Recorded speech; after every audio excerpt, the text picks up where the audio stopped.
This mechanism, it's thousands of years old, but it's engineered. The four-eyed figurine. This mysterious figurine, known as the four-eyed, was found in what is now Serbia. The age of the artifact is estimated at over 7,000 years, making it one of the oldest finds associated with the pre-literate culture of the Balkans. The figurine depicts a humanoid with four eyes, or perhaps elements resembling a mask. There is a hypothesis that these four eyes are actually part of a mask or headdress, and the figurine itself could depict not a real creature, but a mythical or divine creature revered in the society of that time. There is even a bold suggestion that it could be something resembling a spacesuit, hinting at contact with something extraterrestrial. Although this, of course, remains in the realm of fantasy. Little is known about the purpose of the figurine. Perhaps it was used in rituals or was a symbol of a protector or patron. This artifact leaves more questions than answers and continues to stir debate among archaeologists and mystery lovers. The four-eyed one is one of those rare artifacts that not only reveals fragments of the past to us, but also excites our imagination. Rare astronomical instrument.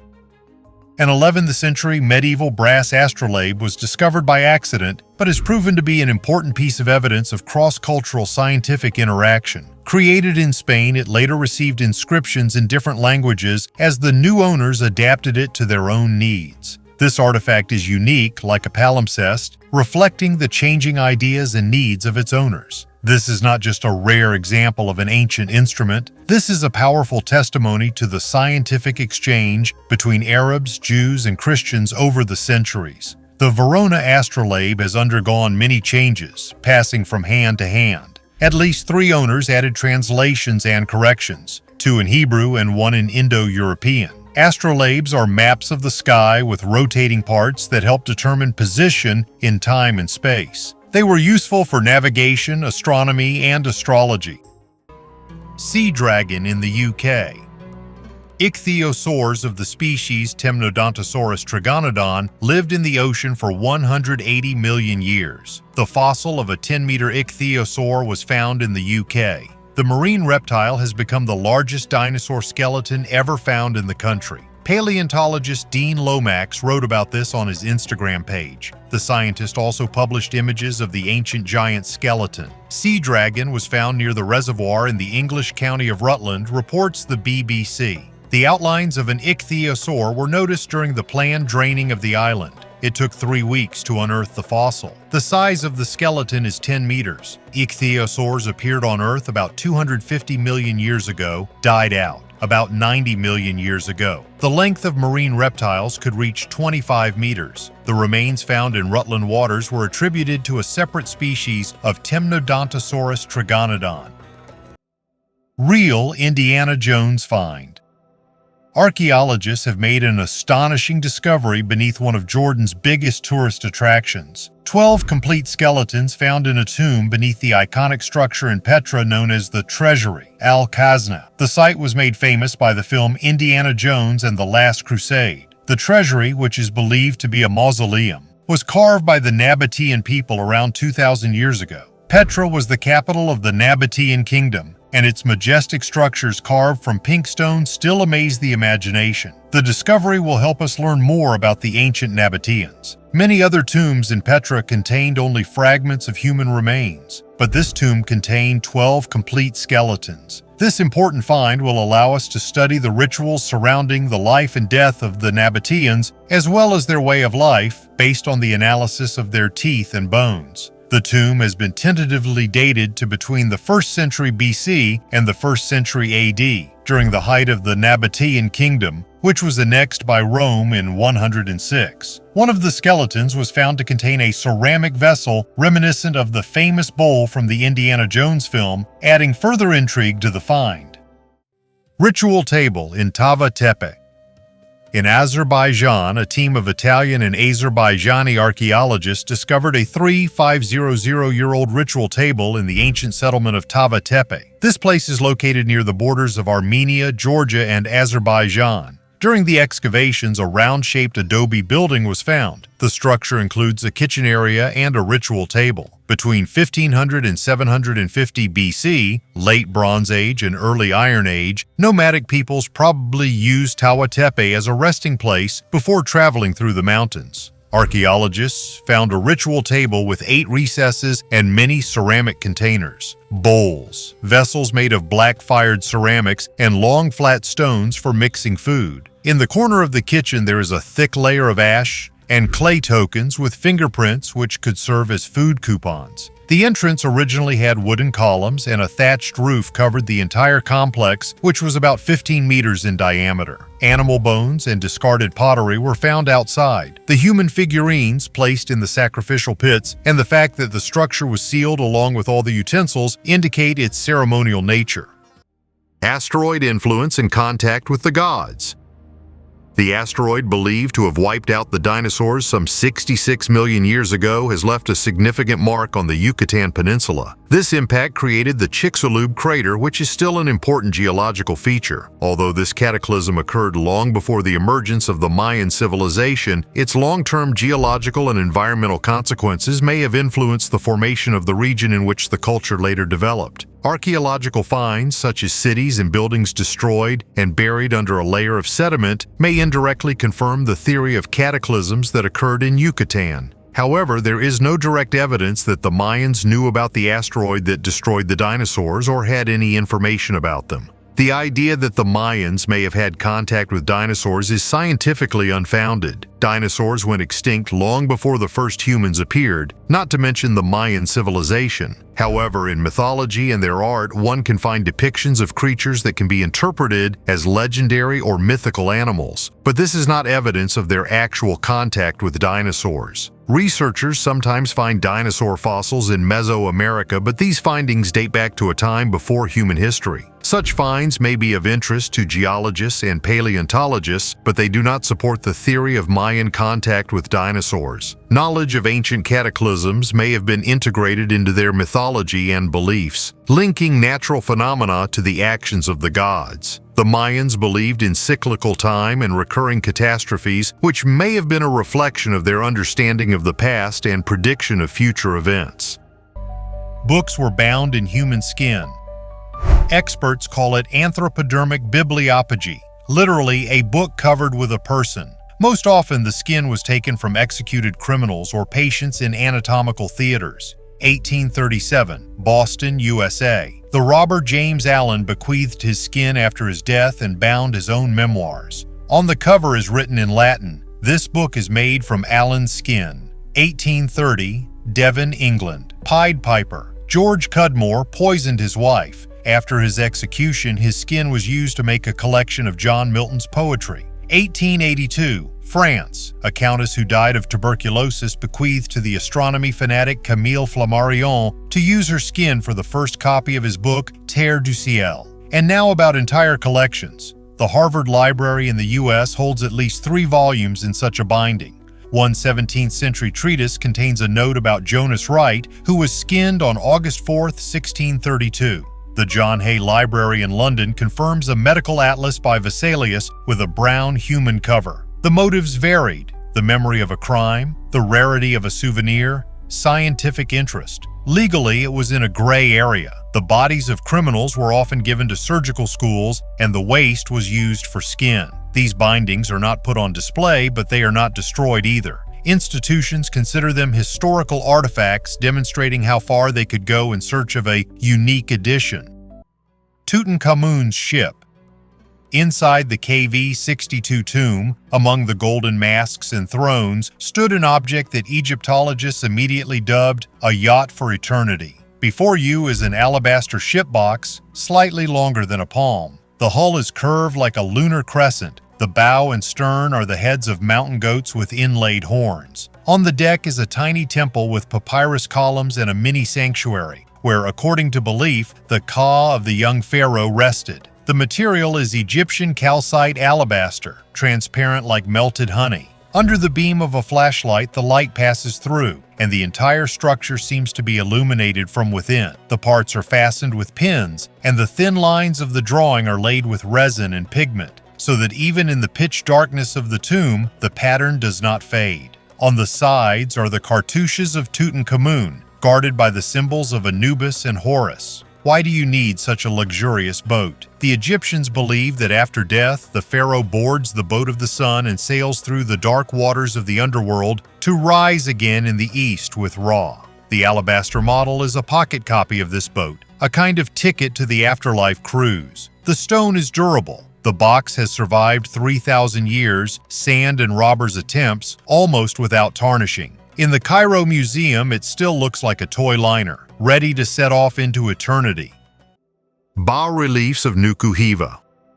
On the island of Nuku Hiva, part of the Marquesas Islands archipelago in French Polynesia, archaeologists are amazed by mysterious statues. The bas-reliefs and sculptures depict strange creatures reminiscent of gray aliens. Their bodies are human and their heads are like reptiles, with huge round eyes and low-set mouths. Who created these statues and why is unknown. The modern natives of the island know nothing about the origin of the sculptures and believe that they depict the ancient god Ono, who, according to their beliefs, created the world. When Europeans discovered the island in the 16th century, it was inhabited by savage gatherers famous for their cannibalism. However, the connection between the current inhabitants and those who created the mysterious statues has been lost. Archaeologists assume that these sculptures are at least 150,000 years old. Some believe that they depict priests in ritual masks, but these masks look too unusual to be simply part of Earth culture. Conspiracy theorists are convinced that Nuku Hiva was once home to an alien colony. They believe that the statues depict human-alien hybrids and that the sculptures themselves are the result of ancient experiments. Unknown statue in a Thai forest.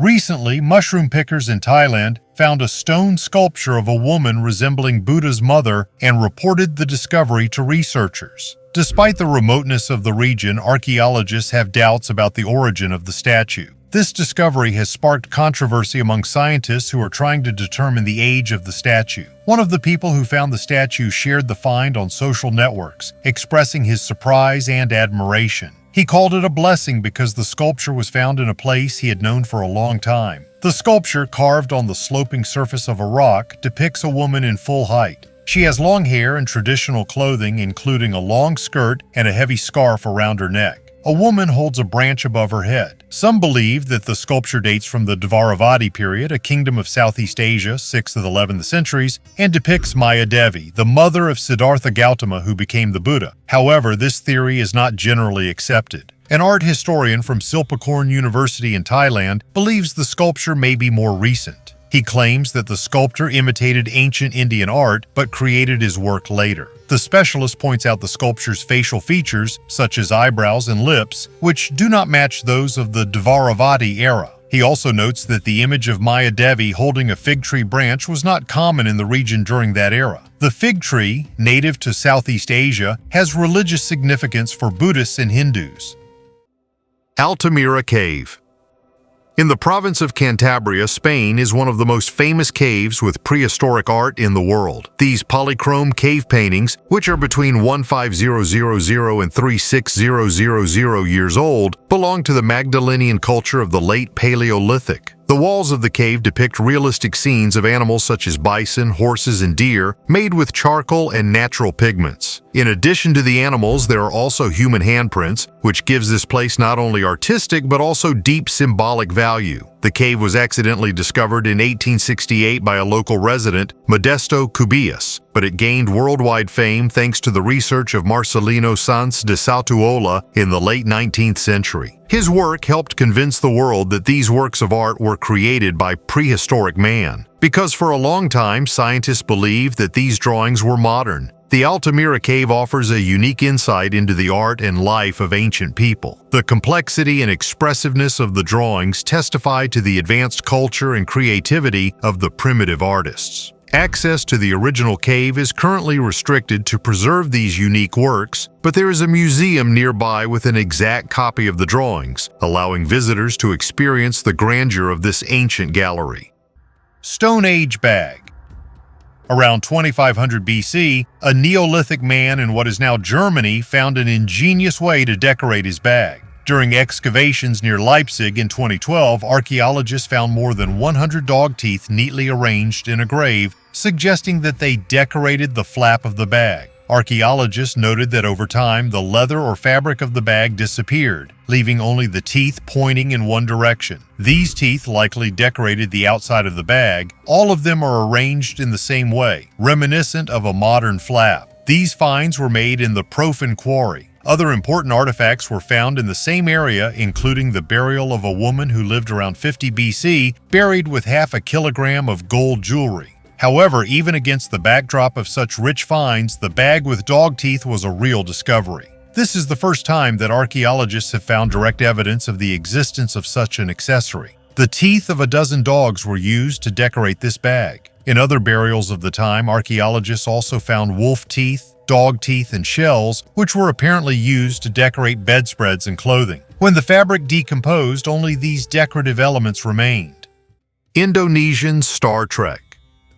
In 1992, geologist Castillo made a discovery that still shocks today. In the province of Kapanga, Indonesia, he was exploring the Satan's Cave in the mountains and found an unusual stone. On its chip were engraved mysterious symbols that resembled a map of the Star Trek. The signs on the stone are strikingly similar to the images on the plaques sent into space by NASA with the Pioneer 10 and Pioneer 11 probes in the 1970s. The stone depicts a man and a woman holding hands, as well as the sun, stars, and lines resembling routes. Geologists claim that the age of the stone's processing is hundreds of thousands of years. This casts doubt on its terrestrial origin because at that time people, as is assumed, could not have had such knowledge. Conspiracy theorists suggest that aliens received a message from the Pioneer probe but miscalculated and missed the time, ending up on Earth hundreds of thousands of years ago. Perhaps they got stuck here and left their mark in the form of this stone.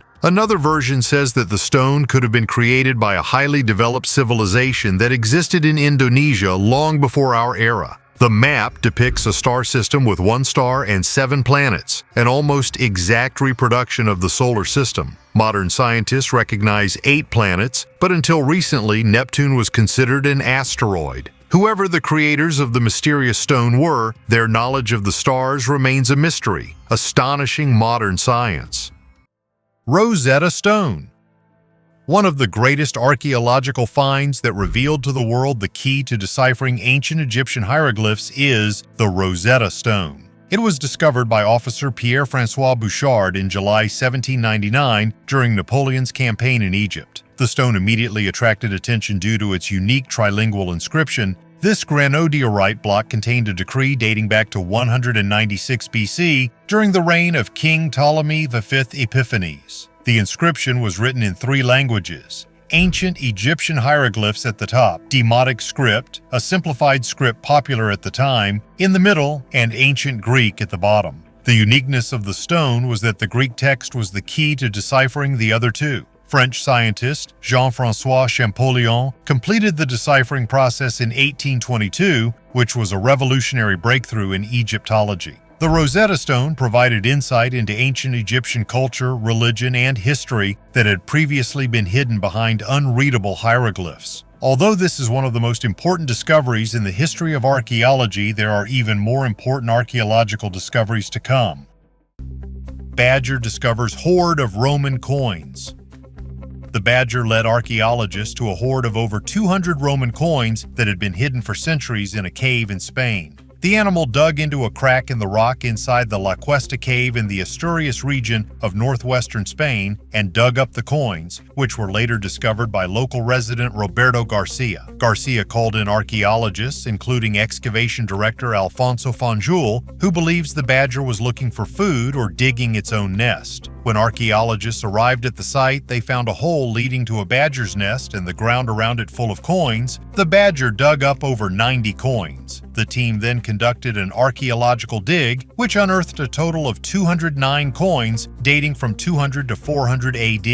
This corresponds to the late Roman period when such barbarians as the Suebi arrived in the Iberian Peninsula. It is believed that the coins were hidden by refugees who had taken refuge in the area. The coins are currently being cleaned and will be on display at the Archaeological Museum of Asturias. Ancient banks. The practice of lending valuables at interest dates back to ancient times, long before the advent of money. People already exchanged goods or services with the obligation to return more than was received. With the advent of a monetary economy, usury became the basis of credit transactions. One of the oldest legal documents, the Laws of Hammurabi, compiled in the 18th century BC, already contains articles regulating usury. For example, Babylonian laws limited the interest rate and prohibited collecting debts from people affected by natural disasters, which can be considered an early form of protecting the rights of borrowers. Real banks, as full-fledged credit organizations, appeared in Babylon around the 8th century BC. These institutions provided services related to storing money, lending, and currency exchange. In ancient Greece, banking functions were performed by trapezites, people who were engaged in currency exchange. However, their activities were not limited to this. They opened accounts for their clients, provided loans, and even carried out money transfers. Thus, even then, banks played an important role in the economy.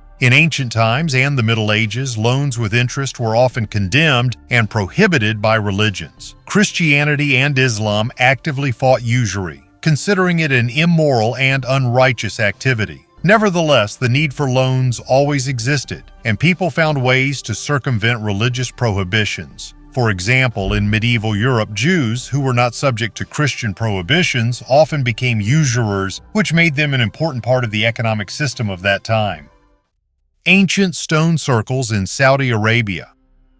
Archaeologists in Saudi Arabia have unearthed 8 ancient stone circles that served as habitations for people more than 7,000 years ago. Some 345 such structures have been identified through aerial photography in the Karat Uwairid lava field near the city of Alula in northwestern Saudi Arabia. The stone circles range from 4 to 8 meters in diameter and include at least one standing stone in the center. During excavations, archaeologists discovered many stone tools made of basalt. Almost 225 kilograms of stone tools or their fragments were recovered from only 5 circles. Bones of sheep, goats, and cows were also found. The finds included a variety of seashells from the Red Sea, located about 120 kilometers to the west. The round shape of houses was a global phenomenon in early architecture, and rectangular houses appeared later in the Neolithic period. The architecture of standing stone circles in Saudi Arabia is similar to structures found in Jordan, dating back approximately 500 years. The people who built these structures also raised sheep, goats, and cattle.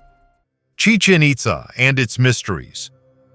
Chichen Itza was of great importance to the Mayan civilization as a political, economic, and religious center. This ancient city, located on the northern Yucatan Peninsula, was an important site for rituals and ceremonies related to the gods and astronomical phenomena. Erich von Daniken, known for his theories about ancient aliens, paid attention to the El Castillo Pyramid, Temple of Kukulkan, in his research. He suggested that the accuracy of the pyramid's architectural and astronomical elements may indicate Mayan contact with extraterrestrial civilizations. Daniken noted that pyramids like El Castillo could have been built using technologies unknown to modern scientists. The symbolic meaning of the light shown in the steps of the El Castillo pyramid during the equinoxes is associated with the cultic veneration of the god Kukulkan. During the spring and autumn equinoxes, sunlight creates the illusion of a serpent descending the steps of the pyramid. This phenomenon was interpreted as the return of Kukulkan to Earth, confirming the importance of the Mayas' astronomical knowledge and their ability to design architecture in harmony with the movements of celestial bodies.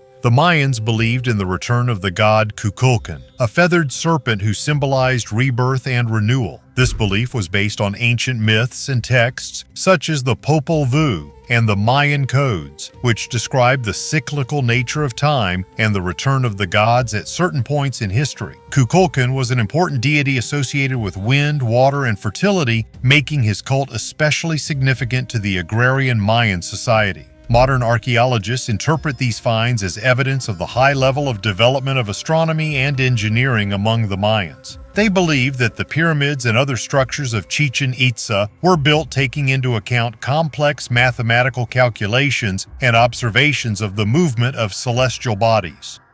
Where the Ark stood. Shiloh in central Israel is called the main sanctuary of the era before the Jerusalem Temple. Here they excavated the foundation of a rectangular building 31 by 15.5 meters. an exact proportion of 2:1, and a strictly east-west orientation. These are exactly the parameters that the Exodus describes for a portable sanctuary, the tabernacle, essentially a camping tent temple. Inside, they found a powerful partition dividing the space into two parts, the holy place and an isolated room like the Holy of Holies, where in the biblical tradition, the ark stood. The main evidence is not in the walls, but in the number of victims. Over 100,000 bones of sheep, goats, and cattle dating back to about 1200 BC. In 97% of cases, the right side of the carcasses is facing up. This coincides with the instruction of the Book of Leviticus, where the right side is given to the priest. This profile is not typical for a regular settlement, but is normal for a cult center with constant sacrifices. So far, this is not proof of the location of the ark as an object, but archaeology provides what the texts lacked: precise dimensions, orientation, layout, and kitchen traces of the ritual. There are too many coincidences to see Shiloh as an ordinary courtyard. This looks like the address of a shrine that has been sought for centuries only in books. Ritual rice. In the northern Retidian cave, archaeologists found imprints of rice husks on pottery that are at least 3,500 years old. The only traces are a thin film of starch and phytoliths, but this is enough to confirm that the settlers reached Guam, carrying rice across 2,300 kilometers of open ocean. No fields, terraces, or sickles were ever found, meaning the grains were saved not for lunch but for ritual, perhaps once a year to remind the spirits of their ancestors of their distant home in Taiwan. In the hands of the islanders, rice turned from an everyday food into a symbol of origin, and that is why tiny marks on the dishes turned out to be more important than a whole cemetery of bone harpoons. Two-headed alien. A strange mummy with two heads was discovered in Tibet, which was immediately dubbed the two-headed alien. This artifact shocked scientists and fans of mysticism. The mummy looks as if its origins go beyond the earthly, which gives rise to many theories, from mutations to extraterrestrial civilizations. Some researchers believe that this could be a ritual artifact or a cult image created by ancient people to worship unknown forces. Interestingly, the structure of the mummy looks unusual even for mutations known to biology. The proportions of its body and the shape of its head suggest that it could be the embodiment of something mythical or unearthly. Ancient Tibetan legends often mention heavenly beings who visited Earth. Perhaps this artifact is an attempt to depict those whom the ancients considered gods. However, there is also a more mundane version. The mummy may be the result of artificial mummification of two different bodies connected for ritual purposes. Terracotta Army. China's most remarkable archaeological discovery was not the Great Wall, but a vast collection of terracotta sculptures depicting the army of Qin Shi Huang, China's first emperor. The sculptures were created as part of the emperor's funerary complex, built to protect him in the afterlife and continue his rule after his death. Composed of thousands of individually crafted figures of warriors, horses, and chariots, the Terracotta Army dates back to 210-209 BC. The army was discovered in 1974 when farmers in Lintong County, near the city of Xi'an in Shanxi Province, accidentally uncovered fragments of the statues while digging a well. Archaeological excavations that began shortly thereafter revealed 3 huge underground pits that, as of 2007, were estimated to contain more than 8,000 soldiers, 130 chariots with 520 horses, and 150 cavalry horses. Each soldier has unique facial features and equipment demonstrating the high level of skill of the ancient sculptors. The Terracotta Army is part of the grand burial of Qin Shi Huang, who sought immortality and eternal power. This monument not only represents an example of ancient Chinese funerary art, but also symbolizes the power and ambition of the first emperor of a unified China. Israel. On the territory of modern Israel in Nahal Hamar, evidence of necromancy was also found. There, archaeologists unearthed limestone masks, along with which several skulls modeled in plaster were kept. Judging by the holes in the bones, these masks were attached to the skulls themselves. Probably such amulets were made in order to scare away evil spirits that could dwell in those very skulls. Finds next to the masks show that if a living person put on these masks, then he could, as it were, reincarnate into the deceased, that is, become a guide to the world of the dead. In those days, it was believed that the dead protect the living. They were consulted and also asked for help in wealth and fertility. City in the heart of the Sahara.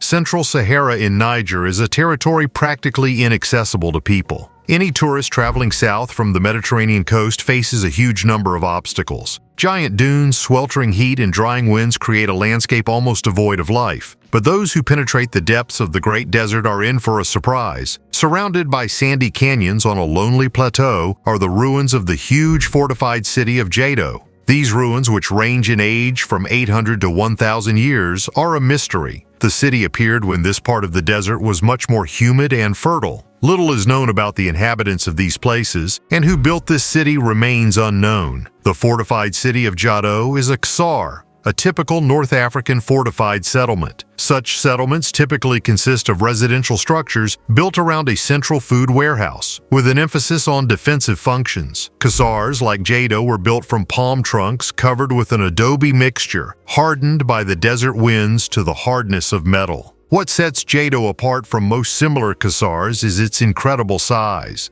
The colossal fortress rises above the desert, making the rest of the landscape insignificant. The Kanuri people who inhabit the desert in the center of the Sahara were the last known inhabitants of this place. Perhaps they inherited the city from an older culture about which no data has been preserved. The turning point that forced the Kanuri to leave Jado was probably the drying up of drinking water. As the green landscape turned into desert, the water became brackish and the environment too harsh for survival. People lived on the Jado Plateau for about 60,000 years, leaving rock paintings and other evidence of their presence. Small cattle were bred here as early as 7000 BC, and cattle appeared around 3500 BC. Rock art discovered in the Air Mountains is approximately 5,500 to 4,500 years old. They depict a world with dense vegetation and an abundance of animals, completely unlike the modern landscape. Today, getting to the once great city can be difficult. This part of the world is unstable, and the tribes inhabiting the area are constantly fighting for limited resources. The Kanuri now live in the nearby desert village of Chirfa, but return to their ancestral site every year to harvest the dates. Strangely, the date palms continue to bear fruit. Kanuri is a remnant of the ancient Kanium civilization, which reigned in the Central Sahara from 700 to 1300 AD.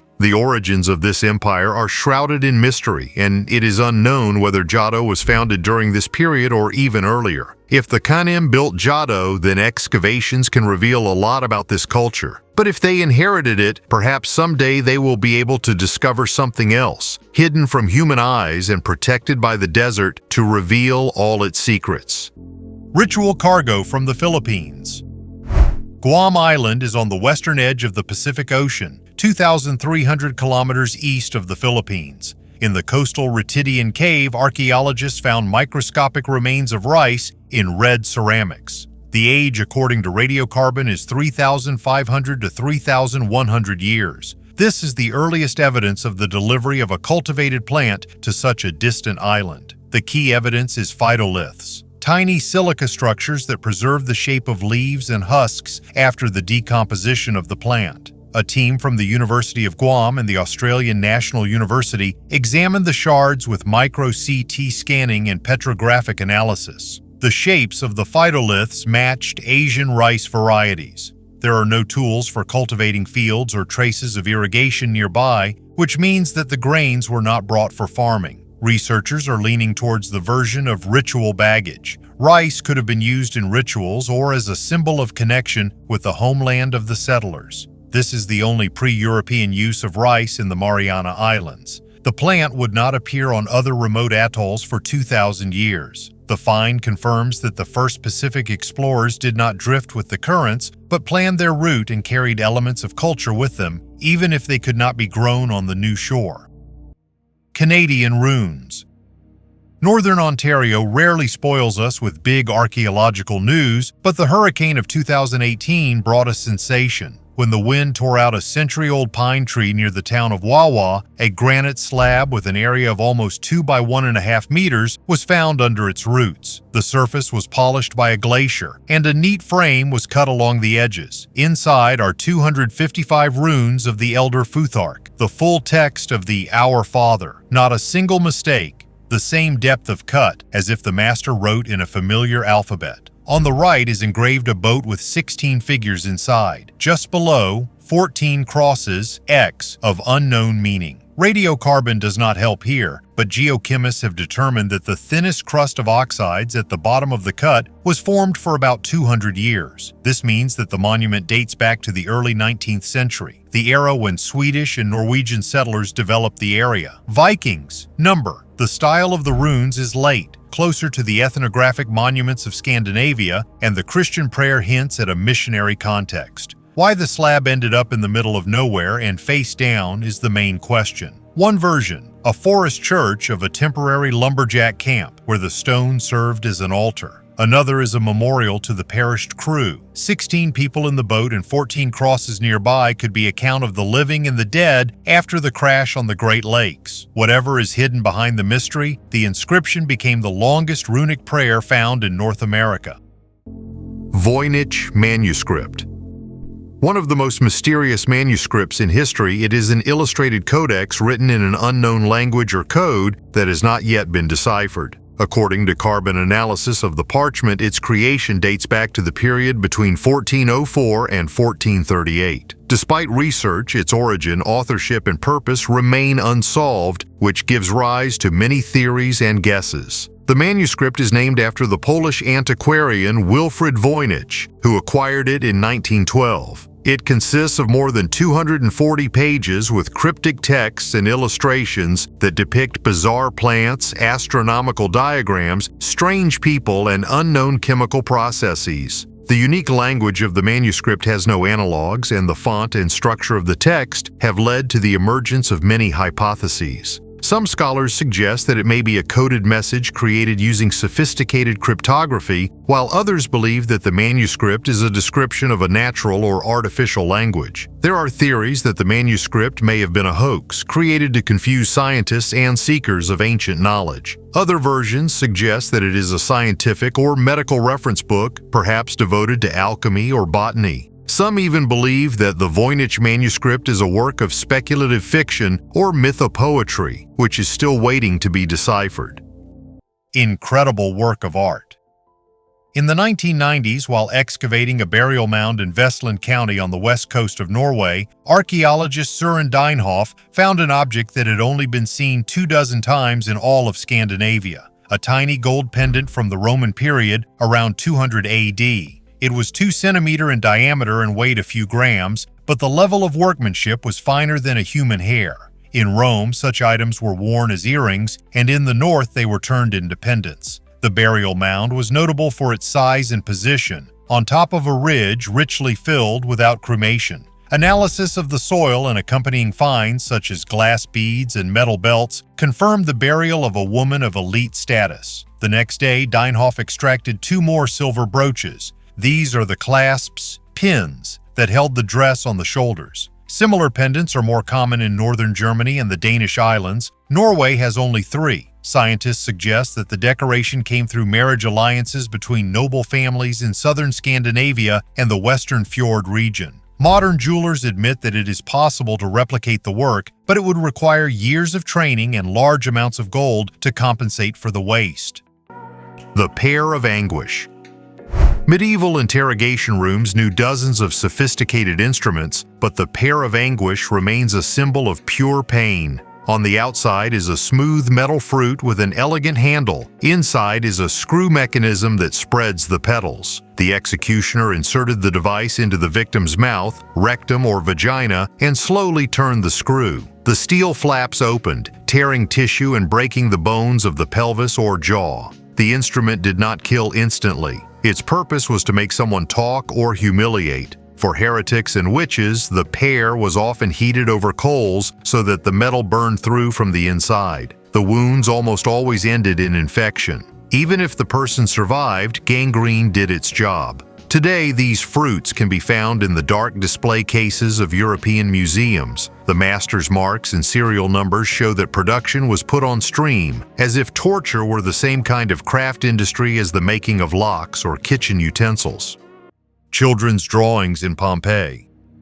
These findings immerse us in the everyday life of ordinary people on the eve of the disaster. Antique graffiti depicting fighting gladiators was found among the ruins of Pompeii. Scientists believe that these scribbles provide a better understanding of the way of thinking of the ancient Romans. The charcoal drawings were discovered among the ruins of the courtyard of the Casa del Secondo Cenacolo Colonnado, colonnaded house of the Second Last Supper. Researchers say the drawings were created by children probably aged 5-7 years. This is confirmed by the fact that nearby there was a silhouette of a small hand outlined in charcoal. This confirms that even ancient Roman children visited amphitheaters to watch bloody spectacles. Graffiti was found on one of the walls of the corridor near the service yard, approximately 1.5 meters from the floor level. The children probably climbed onto the scaffolding. The drawings depict two gladiators facing each other. Nearby is a scene of Venatio, hunting games, also with two fighters armed with long spears. They appear to be about to fight a pair of wild boars. On the right is the head of a bird of prey, presumably an eagle. In another room, most likely intended for storing amphorae, another series of drawings appeared on the walls, again at a not very high height. These are three small hands outlined in charcoal, two scenes of gladiators fighting, two figures playing with a ball, a boar, and finally, a scene of hand-to-hand combat in which one of the two fighters is lying down. The Staffordshire Hoard. This is the largest find of Anglo-Saxon gold and silver artifacts discovered to date. The astonishing collection includes around 4,600 objects and fragments weighing over 5.1 kilograms of gold and 1.4 kilograms of silver, as well as over 3,500 pieces of garnet cloisonné jewelry. The items include military equipment, jewelry, and religious artifacts, demonstrating the high skill of Anglo-Saxon craftsmen and the wealth of those who owned them. The hoard was discovered in 2009 using a metal detector in a field near the village of Hammerwich, near Lichfield in Staffordshire, England. Archaeologists believe the treasure was buried between 650 and 675 AD, although some items may be older, dating back to the 6th or 7th centuries. The Staffordshire hoard includes many military items, such as gold fragments of swords and helmets, indicating the importance of military culture at the time. Of particular value are the religious artifacts found, which indicate the spread of Christianity in Anglo-Saxon Britain. Today, the Staffordshire hoard is exhibited in various museums in England and continues to attract the attention of researchers and history buffs from all over the world. Ancient love for sweets. People developed a love for sweets long before their diet changed, and scientists have found that our ancestors were ready for it thanks to ancient DNA. The AMI1 gene, which is responsible for breaking down complex carbohydrates, appeared much earlier than previously thought and may have played a key role in the development of civilization. The digestion process begins in the mouth, where saliva contains amylase, an enzyme that converts starch into simple carbohydrates. It was previously believed that this enzyme arose with the onset of agriculture when bread and starchy foods appeared in people's diets. However, a study by the University of Buffalo and the Jackson Laboratory, USA, has shown that salivary amylase existed more than 800,000 years ago, long before the advent of agriculture. Long before the advent of agriculture, a study of ancient genomes, including people who lived 4,500 years ago in Siberia, revealed that they already had 4 to 8 copies of the AMI1 gene. This suggests that the mutation responsible for amylase synthesis arose as a result of natural selection. Moreover, this gene was present in both Neanderthals and Denisovans, which confirms its ancient origin. The comparison also showed that modern Europeans, especially farmers of the last 4,000 years, have an increased number of copies of this gene, which is associated with a change in diet. Twice the weight of a whale. The prehistoric cow lived approximately 40 million years ago in water. German paleontologists from the State Museum of Natural History in Stuttgart discovered its remains in the south of Peru, where there was an ocean in prehistoric times. 13 vertebrae were found, each weighing 100-weight, 4 1.5-meter ribs and a giant femur. The excavation site was a shallow bay that divided the equatorial part of the continent in half. Scientists have determined that the remains belong to a creature that lived about 40 million years ago. The creature weighed approximately 340 tons. This makes it the heaviest animal to ever exist on Earth. Even the giant brontosaurs were lighter. After studying the find, scientists came to the conclusion that these huge creatures swam slowly, dived shallowly, and fed on what they found at the bottom: algae, mollusks, and small fish. In their lifestyle, they resembled sea cows, which people exterminated in the 18th century. Outwardly, they most likely also looked like sea cows, although in fact they were ancient whales of the genus Basilosaurus. Champagne at the bottom of the sea. May diving off the Polish Hel Peninsula, Gdansk Bay, brought a double discovery. At a depth of 60 to 70 meters, Baltic tech specialists, instead of the sought-after submarine from the Second World War, came across two 18th century sailing ships lying 2 kilometers from each other. The first ship is loaded with green glass bottles and stone jugs. Analysis of the liquid is still ahead, but based on experience from previous salvages, some of the bottles probably contain champagne and natural mineral water seltzers. Then it was considered almost a medicine and was supplied to the royal courts, including St. Petersburg. The second ship was built a little later at the end of the 18th century. The hull is well preserved. Low temperatures and weak currents of the Baltic slow down the decomposition of the wood. Both objects are located directly under a modern shipping route, so raising to the surface is unlikely. Archaeologists will work with robots and photogrammetry. The find confirms the vibrant Baltic Northern Europe-Russia trade long before steamships and shows that the shallow seabed remains an archive where commercial voyages become time capsules. Sarcophagus of Lord Pacal. Lord Pacal, also known as Pacal the Great, was the ruler of the city of Palenque in the Mayan civilization. He reigned from 615 to 683 AD and is known for his significant contributions to the city and its culture. Pacal the Great left behind many architectural achievements, including the Temple of the Inscriptions, in which his sarcophagus was discovered. The lid of Lord Pacal's sarcophagus is decorated with complex images that have given rise to many interpretations and debates. It depicts Pacal sitting in an unusual position, surrounded by symbols and hieroglyphs. Its position and surroundings have given rise to various interpretations, including theories about contact with extraterrestrial civilizations. Erich von Daniken, a proponent of the ancient alien theory, interprets the images on the sarcophagus lid as evidence of Mayan contact with aliens. He claims that Pacal is depicted in the position of a spaceship pilot, with his arms, legs, and back supposedly controlling some kind of device. According to Daniken, this indicates that Pacal could be associated with extraterrestrial technology. Archaeologists and historians offer alternative explanations. They believe that the images on the sarcophagus symbolize Pacal's journey to the afterlife and his connection with the Mayan deities. Pacal's pose, in their opinion, represents him as an intermediary between the earthly world and the world of spirits, and not as a pilot of a spaceship.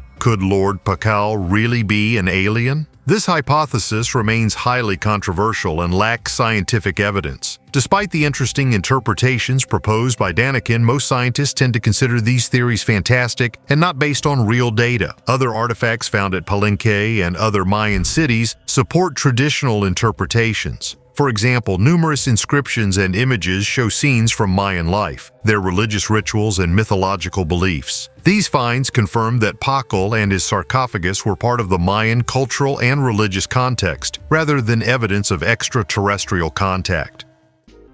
Spiritualism.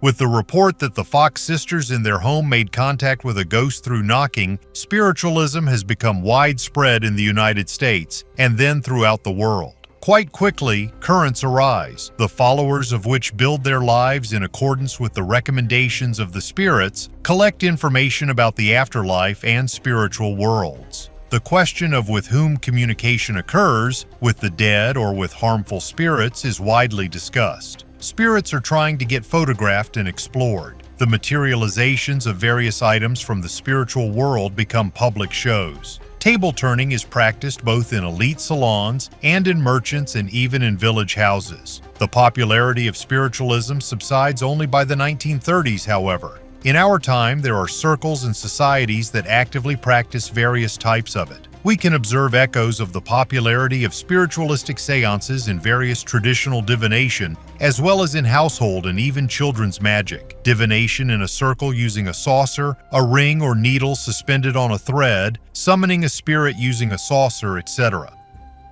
Tomb of Philip II of Macedon. Discovered in Vergina in northern Greece in the late 1970s, the tomb of Philip II of Macedon is one of the most significant archaeological finds in the history of ancient Macedonia. Situated near the necropolis of the ancient capital of Macedonia, Agi, the tombs are believed to be the final resting place of Philip II, the king of Macedonia and father of the great conqueror Alexander the Great. The tomb is distinguished by the splendor and wealth of the buried artifacts. Archaeologists found weapons, armor, gold and silver objects, including unique precious ossuaries, vessels for storing cremated remains. One of the ossuaries, decorated with a golden wreath of oak leaves and acorns, contained bones believed to belong to Philip II himself. This discovery not only confirmed ancient descriptions of the greatness of the Macedonian kings, but also provided new information about the cultural and burial rites of the elite of that time. The armor and weapons found near the remains indicate the important role of military affairs in the life of Philip II,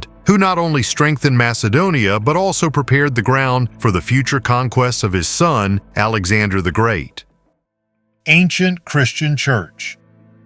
Archaeologists have discovered the remains of an Armenian church almost 2,000 years old, making it one of the oldest in the world and the oldest on Armenian territory. The University of Münster in Germany, which collaborated with the Armenian Academy of Sciences on the excavations, called the find sensational evidence of early Christianity in Armenia. The church was found during excavations in Artashat, which was once a thriving metropolis and the capital of the ancient Armenian kingdom. Experts believe that the church was built in the 4th century AD, the same time as the Etchmiadzin Cathedral, the first Armenian church and considered the oldest in the world. The building is the oldest archaeologically confirmed temple in Armenia. It is the first known octagonal church in Armenia. Similar structures are found on the eastern coast of the Mediterranean Sea and also date back to the 4th century. The church resembled early Christian memorial buildings with a diameter of about 30 meters. The floor was made of a mixture of sand and cement, and the walls were made of terracotta, probably brought from Greece or Italy. Scientists also found traces of wooden platforms, which allowed them to accurately date the structure using radiocarbon dating. A Chinese status item.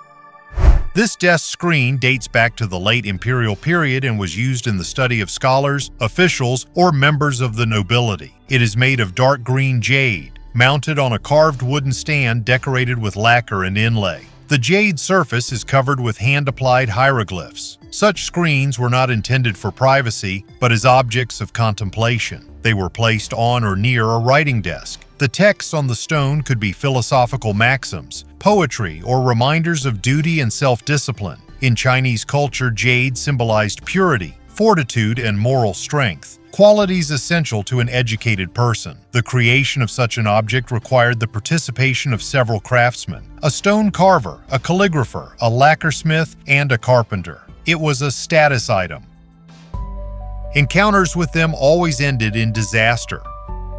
Northern peoples have legends about creatures whose encounters almost always ended in disaster. The Nenets called them Sikirtia, those who dig burrows. According to legend, they were a short people who lived in the hills. Their dwellings had an entrance from above, and they emerged only at night or in thick fog. During the day, they were invisible, even if passing by. Chance encounters are described in fragments. Hunters might spot a small woman the size of a child, hear strange sounds, or stumble upon a forgotten object. In one legend, a Sikirtia girl, frightened by humans, ran away, leaving behind a tiny bag. Everyone who touched it later died of disease. These stories were passed down as a warning. It's best not to mess with Sikirtia. For a long time, they were considered fictional spirits of the tundra. But archaeology has cast doubt on this. Settlements of people who lived here before the arrival of the Nenets were discovered at Cape Mamaev in Yamal. The graves contained dozens of metal objects, jewelry, knives, and utensils. The Nenets did not work metal. The skeletons themselves belonged to people of short stature. Not dwarfs, but noticeably shorter than modern northerners. Their specialization was particularly strange. Wooden models of pick-like tools were found in the tundra.